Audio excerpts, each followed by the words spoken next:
Theme concept ఏకో friendly Ganapati, అంటే పర్యావరణానికి ఎలాంటి హాని కల్పించకుండా మహా గణపతి స్వరూపాలను గత 13 సంవత్సరాల నుండి 12 స్వరూపాలుగా తయారు చేయడం జరిగింది. ఇది 12వ సంవత్సరం.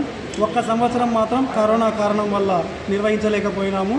12 స్వరూపాలను కూడా వివిధ రూపాలతో స్వామివారిని, ఒక సంవత్సరం నారికేల గణపతి, ఒక సంవత్సరం పుస్తకాలు పెన్సిళ్ళు, ఒక సంవత్సరము పూజా ద్రవ్యాలతో వివిధ హరిత గణపతి అలా తయారు చేస్తూ ఈ సంవత్సరము స్వామివారికి కదలీఫల మహా గణపతిగా, అంటే అరటికాయలతో స్వామివారిని ఇక్కడ సుమారుగా 12,000 అరటికాయలు, అంటే 1100 డజన్ల అరటిపళ్ళతో స్వామివారికి ఇక్కడ అలంకరించి ప్రతిష్ఠించడం జరిగింది.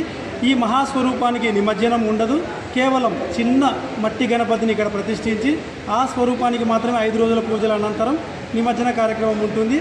ఈ స్వరూపాన్ని 5 రోజులు పూజించిన తరువాత ఆ ఫలాలను తిరిగి భక్తులకు ప్రసాద రూపంగా ఇవ్వడం జరుగుతుంది. మిగిలిన ఫలాలను గోశాలకు బహుమతిగా ఇవ్వడం జరుగుతుంది.